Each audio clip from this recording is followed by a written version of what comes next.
My cousin humiliated me at Thanksgiving, mocking my failure while flashing his wealth.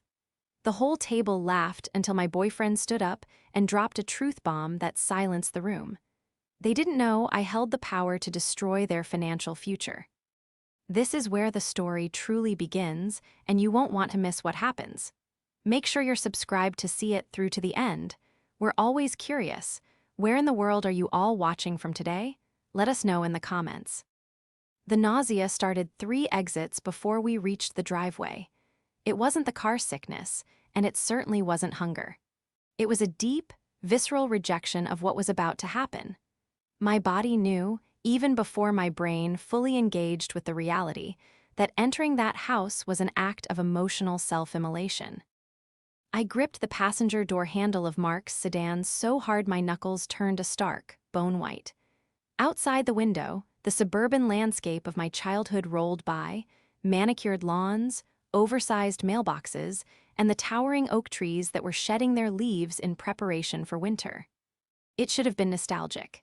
Instead, it felt like I was driving into a trap. "Grace," Mark said softly, his hand leaving the gear shift to cover mine. His palm was warm, grounding. "You're doing it again. You're hyperventilating." I forced myself to take a breath, but the air felt thin. "I'm fine. I hate this. I hate who I become when I'm around them. I turn into this small, stuttering version of myself. It's pathetic." "It's not pathetic," Mark corrected firmly, his eyes briefly flicking away from the road to meet mine. "It's trauma. There's a difference. But remember what we talked about? You don't need their validation. You have nothing to prove to people who are committed to misunderstanding you." I looked at him, my brilliant, steady Mark. He was wearing the charcoal sweater I'd bought him, looking every bit the successful architect he was, though he never felt the need to broadcast it. He knew the truth about me. He knew the long hours, the non-disclosure agreements, the immense pressure I carried in my professional life. He knew that while my family saw a woman in a 5-year-old coat driving a sensible sedan, the corporate world saw a fierce, restructuring consultant capable of saving or sinking billion-dollar conglomerates. But logic didn't stop the anxiety. To my family, specifically my Uncle Tristan and his son, my cousin Luke, I was simply Grace. The dropout, the struggler, the one who didn't live up to potential. "They're going to be worse this year," I whispered, the dread pooling in my stomach. "Uncle Tristan's company is going through that merger. He's going to be stressed, which means he's going to be loud, which means he's going to need a punching bag. And Luke? Well, Luke is just Luke." "Let them talk," Mark said, turning the car onto the long, winding street that led to Uncle Tristan's sprawling estate. "We eat, we endure, we leave. 2 hours tops." We pulled up to the house. It was a massive, colonial-style beast of a building, aggressively decorated for the holidays. But what caught my eye immediately wasn't the wreath on the door, it was the driveway. It looked like a luxury car dealership. There was Uncle Tristan's brand new SUV, Rachel's convertible, and right in the center, blocking everyone else in, was a sleeker, newer sports car I didn't recognize. "Luke." "Great," I muttered, unbuckling my seatbelt. "He bought a new toy. We're never going to hear the end of it." I stepped out of the car, the chilly November air biting at my cheeks. I smoothed down my dress, a simple, high-quality wool blend that didn't scream money, just quiet taste. I reached into the back seat to grab the bottle of wine and the homemade pie I'd baked. As we walked up the path, the front door swung open before we even knocked. It wasn't a warm greeting. It was Rachel, Luke's wife. She was dressed in something that sparkled aggressively under the porch lights, holding a glass of champagne. "Oh, look," she shrieked, her voice pitching high enough to shatter glass. "The Wanderer's return. We were taking bets on whether your car would actually make the trip, Grace." She laughed, a sharp, piercing sound. Mark stiffened beside me, his hand tightening on my lower back. "Hi, Rachel," I said, forcing a smile that felt like it was made of cracking plaster. "Good to see you, too." Come in," she ushered us inside, not offering to help with the heavy pie or the wine. Luke is in the living room showing off the specs of the new beast outside. You probably wouldn't understand the engineering, Grace, but Mark might get a kick out of it. I stepped into the foyer, the heat of the house hitting me along with the smell of roasting turkey and expensive cologne. From the living room, I heard Luke's booming voice, followed by the sycophantic laughter of my other relatives. It's a waiting list of X months, Dad, but you know me. I made 2 calls and they delivered it this morning. My stomach turned over. I looked at Mark, who gave me a subtle nod of encouragement. We were in the lion's den now. But as I crossed the threshold, a wave of dizziness hit me, not from fear, but from a sudden, crushing realization. They didn't just think little of me, they actively enjoyed my perceived failure. It was their entertainment. The betrayal wasn't in the insults themselves. It was in the fact that my pain was the centerpiece of their celebration.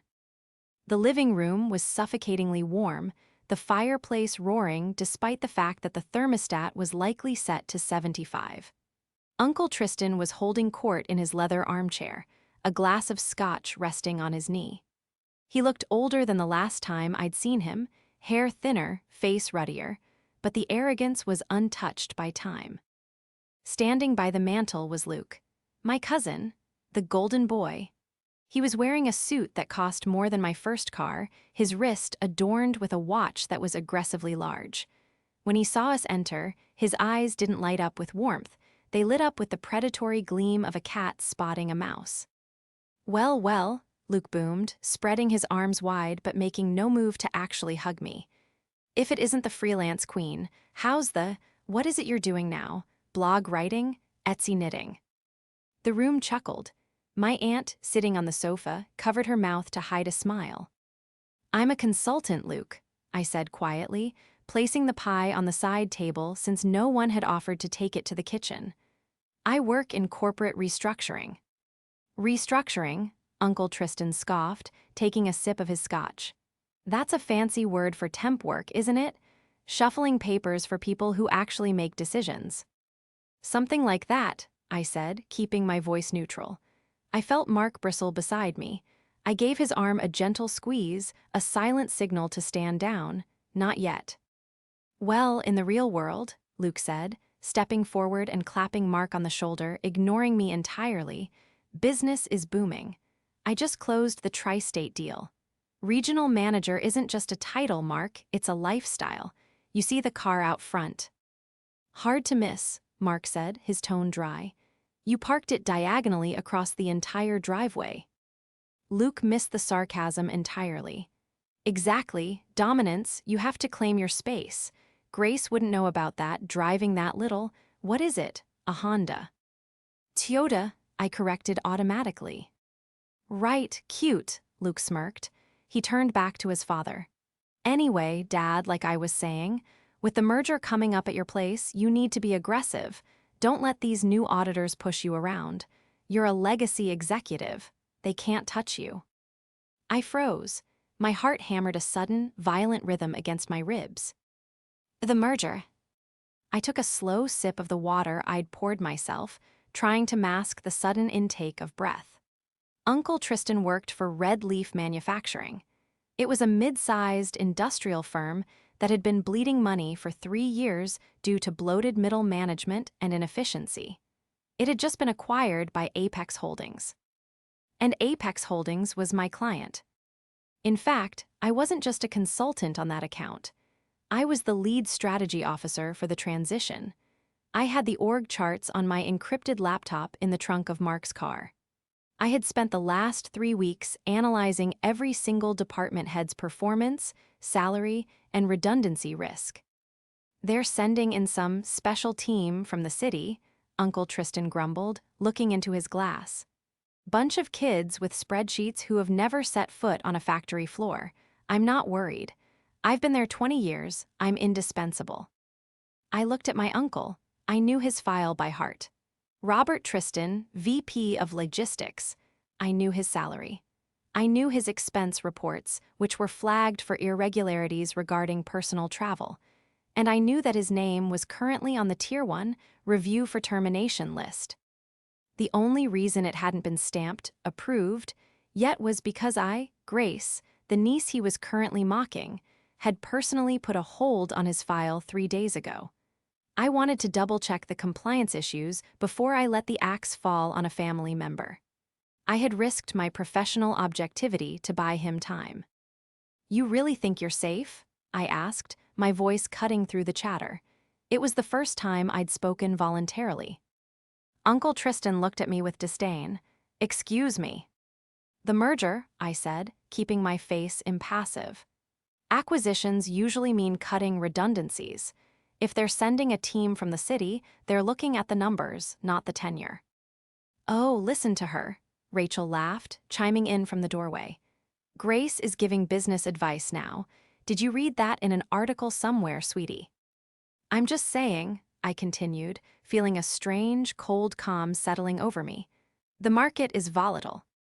Indispensable is a dangerous word." "Stick to your little gigs, Grace," Uncle Tristan sneered, dismissing me with a wave of his hand.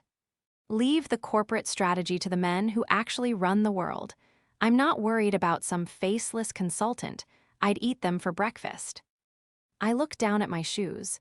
"You have no idea," I thought. "You're trying to eat the shark while you're swimming in its tank." But they had forgotten one crucial thing, I thought, the realization sharpening my focus like a blade. They assumed silence was weakness. They didn't know that silence is where the real work gets done. To understand why this moment stung so much, you have to understand what I gave up to get here. I didn't just fall behind as my family assumed. 7 years ago, when my mother, Tristan's sister, got sick, I was on the fast track at a top firm in Chicago. I was 22, hungry and brilliant, but Mom needed full-time care and we couldn't afford the facility. So I quit. I moved home. I spent 4 years changing sheets, managing medications, and working remote freelance gigs at 3:00 a.m. just to keep the lights on. My family saw the freelance part. They didn't see the nights I slept in a hospital chair. They didn't see me building a network of high-level contacts from my laptop while my mother slept. When she passed, I didn't return to the entry-level rat race. I leveraged those contacts to launch my own consultancy, specializing in the grim but lucrative business of corporate restructuring. I became a ghost. Companies hired me to do the hard things, the cuts, the pivots, the cleanups. I signed NDAs thicker than phone books. I couldn't brag about my wins on Facebook. I couldn't tell Uncle Tristan that the reason his company's stock jumped last quarter was because I advised the board to sell off a toxic asset division. So to them, I was just Grace, the girl who paused her life and never really restarted it. And Luke was the antithesis of everything I stood for. He walked over to where Mark and I were standing, swirling his drink. He was the kind of man who thought volume equaled intelligence. He worked in sales, which fit him perfectly. He could sell ice to a polar bear, mostly by bullying the bear into thinking it wasn't cool enough without the ice. "So, Mark," Luke said, leaning in too close, invading personal space as a dominance tactic. "When are you going to upgrade the ring? I saw what Grace is wearing. A little modest, isn't it, for an architect?" Mark's jaw tightened. "Grace picked the ring. She likes vintage." "Vintage," Luke snorted. "That's code for pawn shop, right?" He laughed at his own joke, looking around the room for approval. Uncle Tristan chuckled. Rachel smirked. "It's actually a 1920s Art Deco piece," I said, my voice steady. "I love it." Sure, Luke said dismissively. "Look, I'm just saying in my line of work, image is everything. You project success, you get success. That's why I just bought the vacation home in Aspen. Closing on it next month. You guys should come out sometime. Oh, wait, it's pretty pricey during ski season.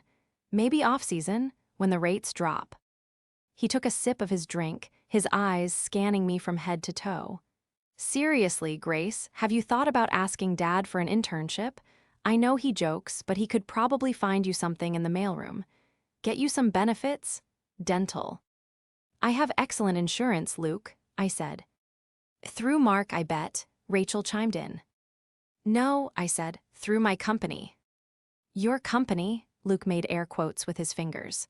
"Right, the LLC you run out of your living room. Listen, I'm trying to help you. We're family." It's embarrassing, frankly. We're all here, moving up, making moves, and you're just stagnant. It reflects bad on us. There it was, the core of it. I wasn't just a failure to them, I was a stain on their brand. I'm happy with my life, Luke, I said. Are you? He stepped closer, his cologne overpowering. Because you look tired, you look like you're struggling, and honestly, it's hard to watch. Dad's been carrying the family legacy, I'm taking it to the next level, and you're just drifting. Uncle Tristan called out from the armchair. Leave her be, Luke. Some people just aren't built for the high life. The world needs worker bees, right? I suppose, Luke sighed, checking his massive watch. All right, everyone, dinner is in 10 minutes, I hope you're hungry. I paid for the catering this year since Mom was tired, top shelf. None of that grocery store stuff. He shot a pointed look at my homemade pie. Mark looked at me, his eyes burning with a defensive fury. I placed a hand on his chest, feeling the rapid beat of his heart. Don't, I whispered. They're tearing you apart, he hissed. I know, I said, but the night is young. I looked at Luke, who was now instructing his mother on how to set the table properly. He looked so confident, so untouchable, had no idea that the worker bee, standing in the corner, was the only reason his father hadn't received a termination notice via FedEx yesterday morning. But as I watched them laugh and high-five over some inside joke about a colleague they'd fired, something in me shifted. The loyalty I had held onto, the guilt that had made me pause Uncle Tristan's file, began to evaporate. They wanted to talk about success. They wanted to talk about who made it. Let's eat, I said to Mark, a small, cold smile touching my lips. I'm suddenly very hungry. The dining room was a theater of excess. The table was groaning under the weight of silver platters, crystal glassware, and an oversized centerpiece that blocked the view of anyone sitting opposite you. I found myself seated at the far end, the children's seat, usually reserved for the youngest cousins, though I was 29 years old. Mark was squeezed in next to me, his knee pressing firmly against mine under the table, a constant, silent signal of solidarity. Dinner was a masterclass in passive-aggressive exclusion. The conversation flowed around us like water around a stone. Luke dominated the airspace, regaling the table with stories of his conquests in the sales world, dropping dollar amounts like punctuation marks. So I told the guy, Luke said, gesturing with a forkful of stuffing, you want the premium package, you pay the premium price. Bam, sign the check right there. That's how I funded the down payment on the Aspen place.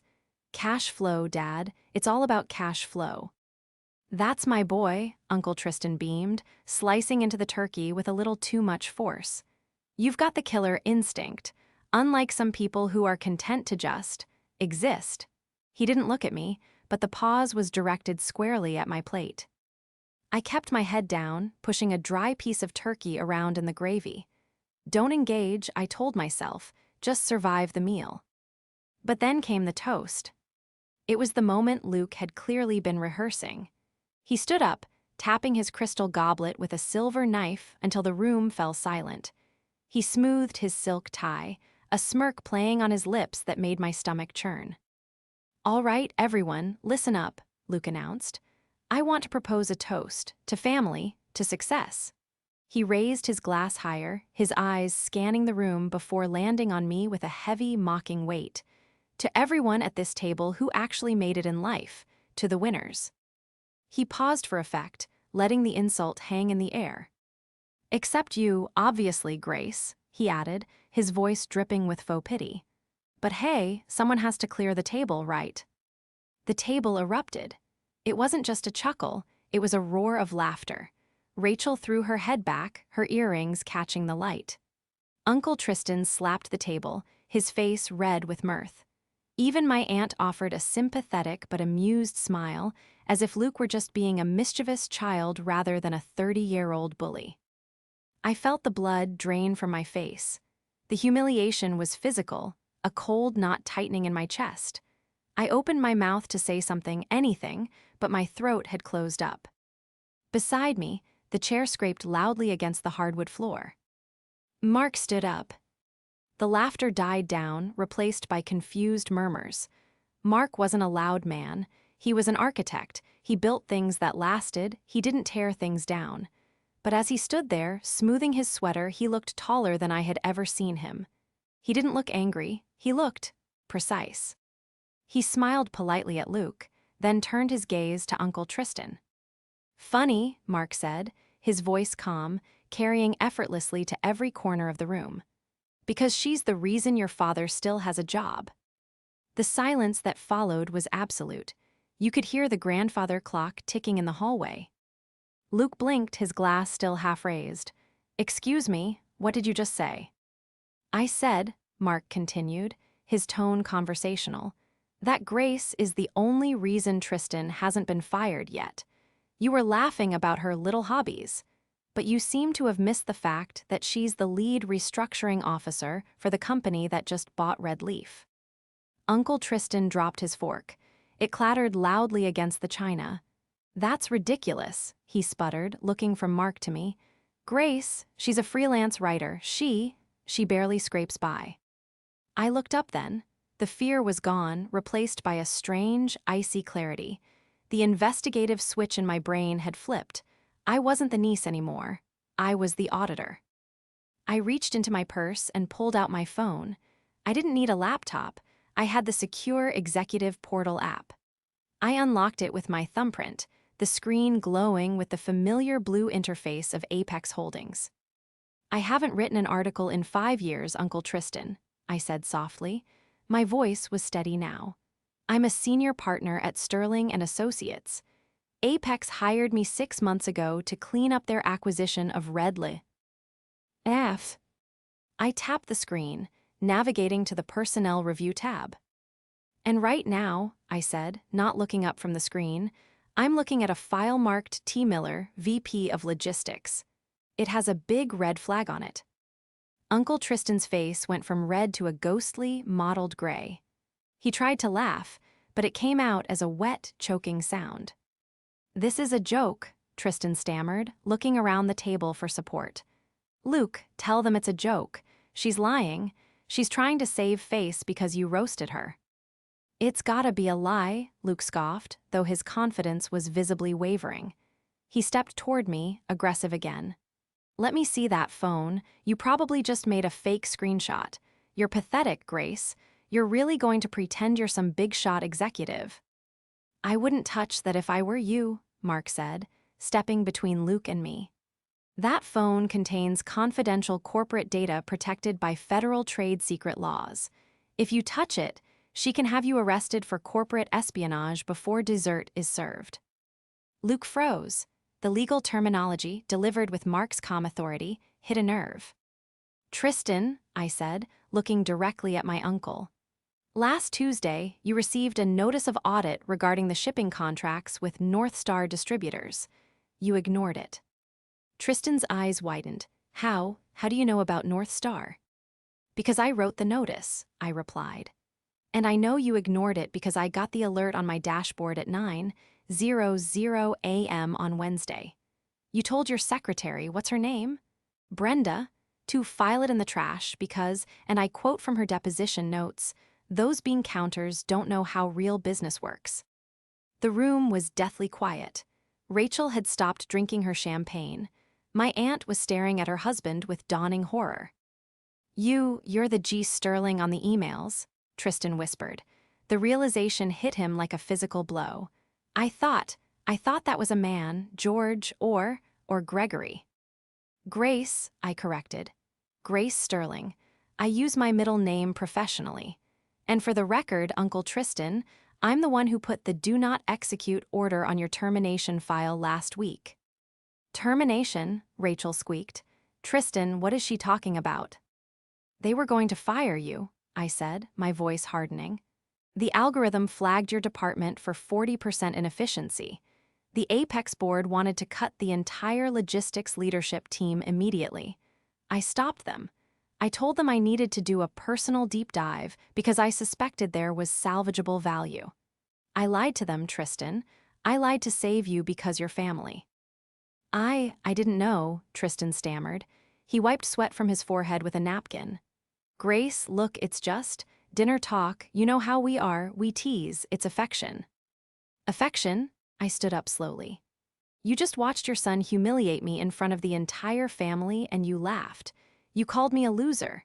You mocked the car I drive, a car, by the way, that I drive because I invest 60% of my income into a blind trust, not because I'm broke. We can fix this, Luke interrupted, trying to regain control of the narrative. He put on his salesman's smile, though it looked brittle. Okay, so Grace has a cool job. Great. That's great news, cause we should celebrate. Why didn't you tell us? We could have partnered up. I could sell for you. I don't need you to sell for me, Luke, I said coldly, and we're not partners. But wait, I continued, looking back at my phone as a new notification popped up. I frowned. This is interesting. What? Tristan asked, his voice trembling. I'm looking at the North Star distributor invoices now, I said, scrolling through the PDF that had just loaded. I flagged them because the rates were 20% above market average. But now that I'm looking at the vendor details, the registered address for North Star distributors seems familiar. I looked up at Luke. Luke, what is the address of that new vacation home in Aspen you just bought? The color drained from Luke's face so fast it looked like the blood had simply evaporated. He took a step back, bumping into the mantel. What? Luke croaked. That's private. Why does that matter?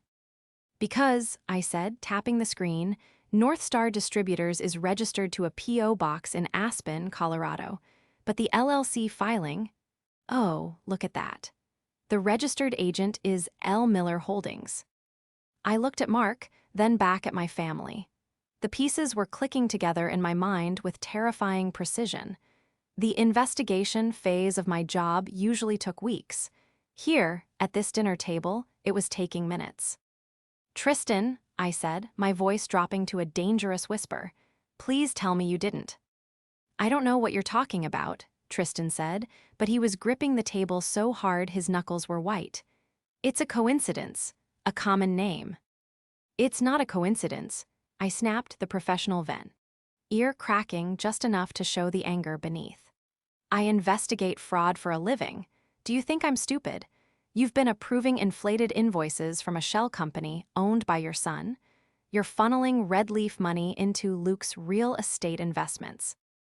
It's not stealing, Luke shouted, his composure shattering. It's consulting North Star provides, logistic support.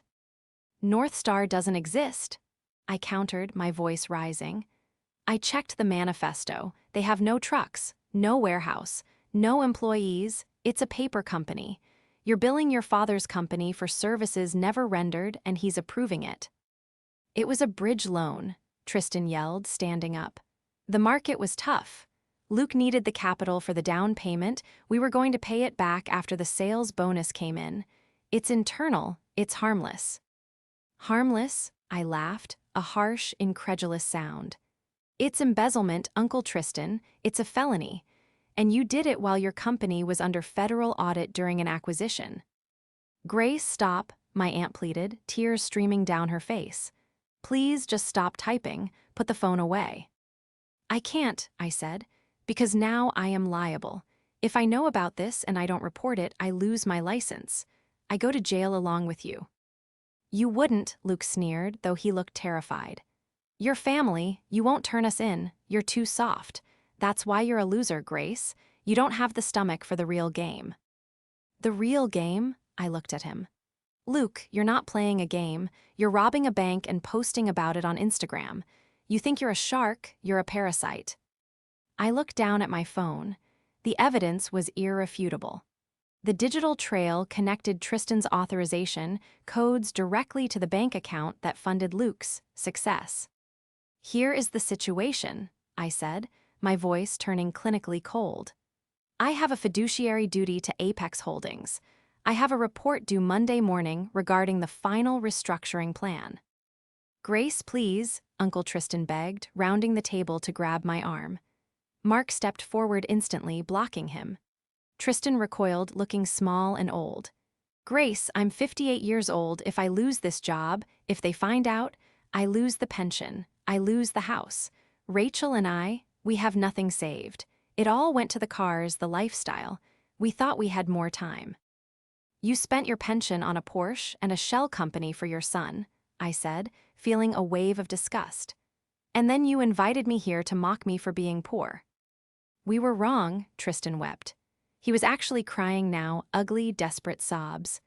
We were wrong, I'm sorry, I'm so sorry, just delete the file, please, you're the boss, right? You can make it go away, just tell them the audit was clean. I looked at the weeping man who had sneered at me 20 minutes ago. I looked at Luke, who was frantically texting on his phone, probably trying to move money that was already frozen, though he didn't know it yet. I can't make it go away, Tristan, I said. The system logs every query. I've already opened the files.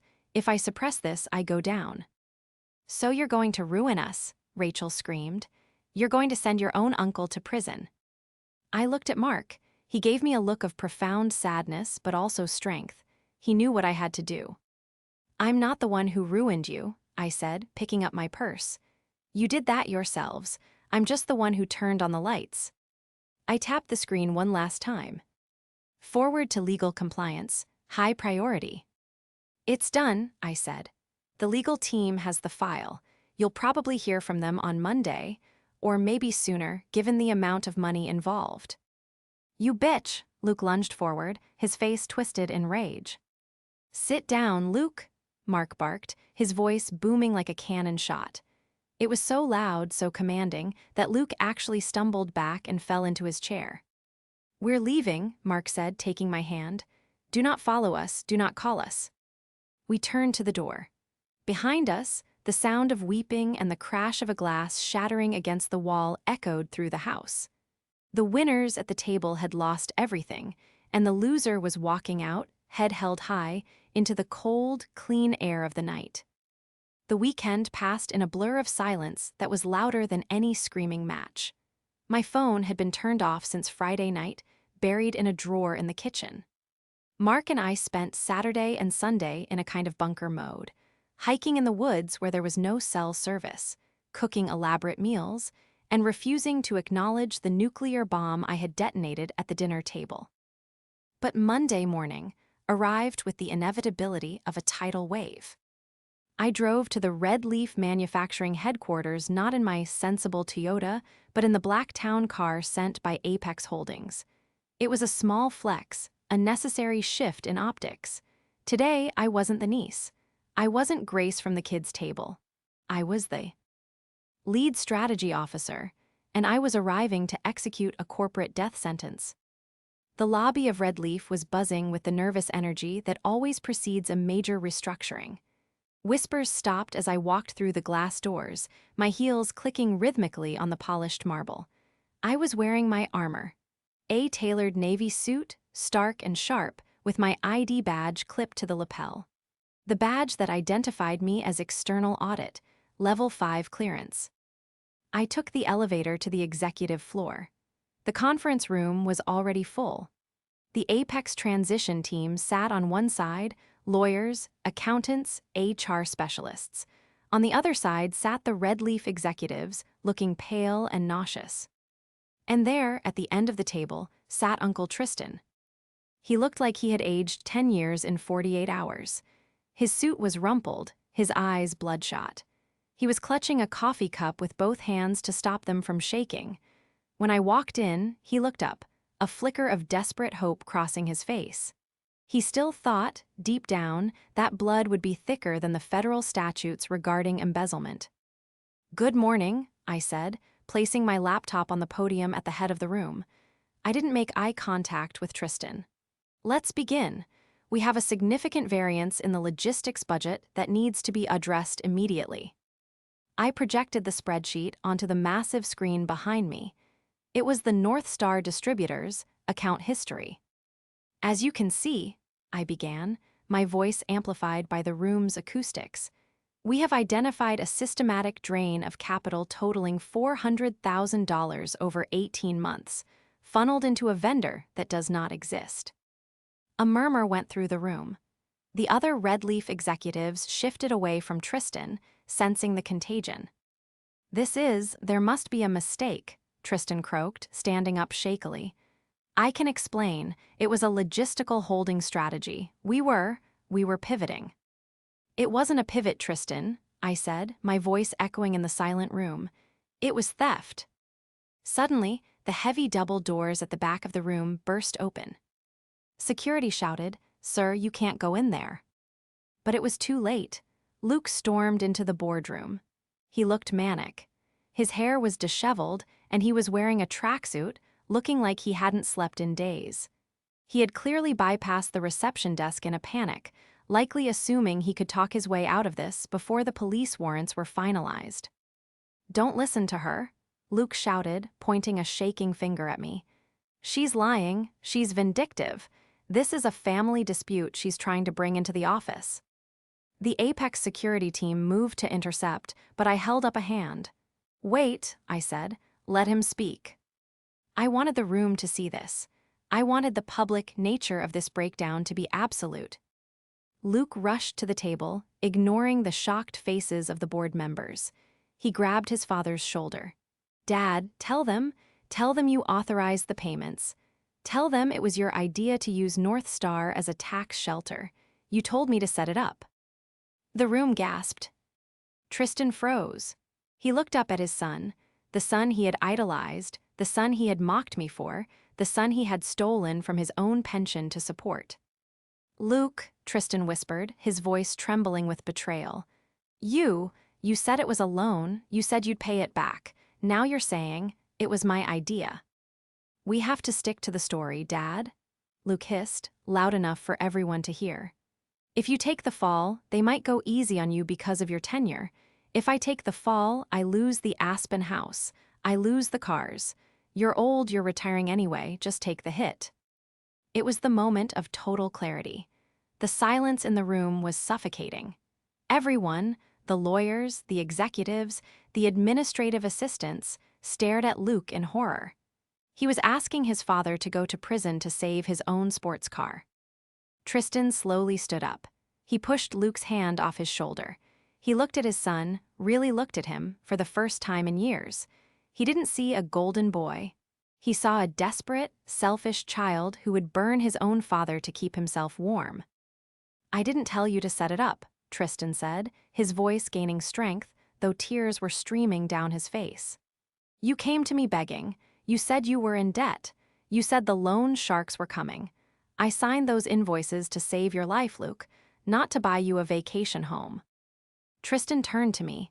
He looked broken, stripped of all his arrogance. "Grace," he said, addressing me formally in front of the entire board. "I authorized the payments, but I did it under duress from my son. I surrender my position. I will cooperate fully with the investigation." "You idiot," Luke screamed, lunging at his father. "You're ruining everything." Security was on him in a second. 2 large guards tackled Luke to the plush carpet. As he was pinned down, screaming obscenities, the doors opened again. This time, it wasn't a relative. It was 2 officers from the Economic Crimes Division, accompanied by the Apex Corporate Counsel. "Luke Miller," one officer said, pulling Luke up and spinning him around to cuff his hands behind his back. "We have a warrant for your arrest for wire fraud, grand larceny, and conspiracy to commit embezzlement." No, Luke thrashed, his face pressed against the glass wall of the conference room. "It's a mistake. My cousin, she's framing me. Grace, tell them." He looked at me, his eyes wide with terror. "Grace, we're family. You can't let them take me." I stood behind the podium, watching the scene unfold with a detachment that surprised even me. I didn't feel happy. I didn't feel triumphant. I just felt a heavy, finalized sense of justice. "We were family on Thursday, Luke," I said quietly, though the room was so silent my voice carried clearly. "But you made it very clear that family is for people who made it. And right now, you haven't made it." The officers dragged him out, his screams echoing down the hallway until the elevator doors slid shut. Tristan collapsed into his chair, burying his face in his hands. The room remained silent, waiting for my command. "Meeting adjourned," I said, closing my laptop. "HR, Please escort Mr. Miller to his office to collect his personal effects. Legal, I want the full forensic report on the district attorney's desk by noon. The fallout was swift, brutal, and total. By Wednesday, the story had hit the local business journals. Executive VP and son indicted in logistics fraud scheme. The golden boy image Luke had cultivated so carefully crumbled instantly. It turned out the Aspen house wasn't the only lie. The sports car was leased in the company's name. His sales awards were fabricated certificates he'd printed himself. He was a hollow man, built of papier-mâché and arrogance, and I had simply struck the match. Luke was denied bail due to flight risk. Apparently, he had been looking up one-way tickets to non-extradition countries the night of the dinner. He was facing a minimum of 5 years in federal prison. Uncle Tristan fared slightly better, but his life as he knew it was over. Because he cooperated and provided evidence against Luke, he avoided prison time, receiving probation instead. But Red Leaf and Apex stripped him of everything. His pension was seized to pay back the stolen funds. He was fired for cause, meaning no severance, no benefits, no golden parachute. The sprawling house with the manicured lawn was put on the market the following week. It was a foreclosure sale. 2 months later, on a crisp January afternoon, I sat in a coffee shop in the city, waiting for Mark. I had just finished the final handover of the Red Leaf project. The company was lean, efficient, and profitable again. My job was done. My phone buzzed. It was a text from an unknown number. I opened it. We're moving into a 2-bedroom apartment in Deerfield today. It's small. Rachel is selling her jewelry to pay for the mover. I just wanted to say, I know you did your job, and I know I deserved it. I'm sorry I didn't see you before. You're the only one of us who actually built something real. Uncle Tristan. I stared at the screen for a long time. I didn't reply. I didn't need to. I deleted the message, blocked the number, and set the phone down on the table. Forgiveness was a nice concept, but boundaries were a survival tactic. I wasn't angry anymore, but I wasn't available either. The bell above the door chimed, and Mark walked in. He was wearing a thick scarf and carrying a rolled-up set of blueprints. He spotted me and smiled, that warm, genuine smile that made me feel safe. He sat down and slid a coffee toward me. Done with the handover. Done, I said, taking a sip. The file is closed. Good, Mark said, because I have some news. Remember that design competition I entered, the sustainable housing project? Yes. I won, he beamed. First prize, and the commission that comes with it. Well, let's just say we won't have to worry about the mortgage for a very long time. I reached across the table and took his hand. That's amazing, Mark. I'm so proud of you. We should celebrate, he said. Maybe a fancy dinner, or, he grinned mischievously, we could just go home, order pizza, and not talk to anyone for the rest of the weekend. Pizza, I said immediately. Definitely pizza. We walked out of the coffee shop into the bustling city street. The wind was cold, but the sun was shining. I thought about Luke, sitting in a cell awaiting trial. I thought about Tristan, packing boxes in a house he could no longer afford. I thought about the toxicity that had defined my family dynamic for decades, the constant measuring, the belittling, the desperate need to appear better than. It was all gone. I tightened my grip on Mark's hand. We walked toward the subway, just 2 people in the crowd. No fancy cars, no loud boasts, no look-at-me displays of wealth. Just quiet, unshakable success. And for the first time in my life, I realized I didn't need to prove it to anyone. I didn't need a toast at Thanksgiving to know I had made it. I had the work I loved, the man I loved, and the peace of mind that comes from knowing exactly who you are. The worker bee had survived the winter. The drones had not. And that was victory enough.